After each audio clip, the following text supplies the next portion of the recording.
কালকে ঠাকুরনগরে একটা ঘটনা ঘটে গেল একটা মহিলাকে কেন্দ্র করে।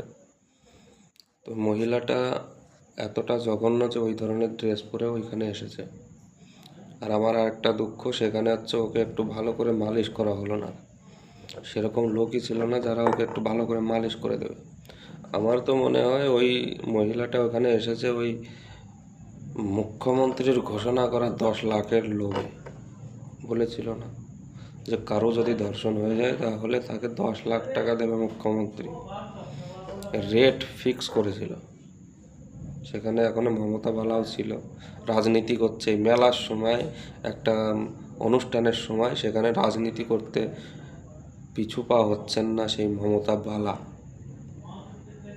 যে কিনা বলে মতুয়ারা হিন্দুই না। কনভার্ট করে এদেরকে বৌদ্ধ বা খ্রিস্টান বানানোর একটা পরিকল্পনা চলছে মমতা বালার দ্বারা। কিছুদিন পরে ভোট, এদেরকে বিদায় দাও, বাংলা থেকে বের করো। আর এই ধরনের মহিলাকে যেখানে পাও সেখানে ভালো করে মালিশ করো।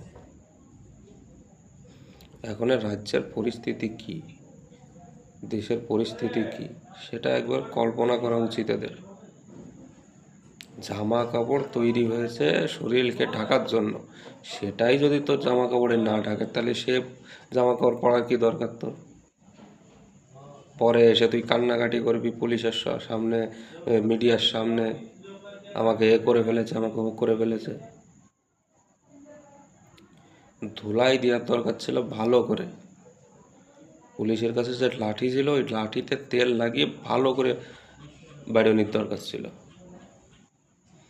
বাকি সবাই শান্তি সঙ্গে মেলা উপভোগ করো, হাসি আনন্দ করো। আমি তো আর আসতে পারলাম না ভিন রাজ্যে, আমাদের রাজ্যে তো শিল্প অনেক, সেই জন্য ভিন রাজ্যে কাজ করতে হয়। ভালো থেকো, সুস্থ থেকো, জয় হরি বল।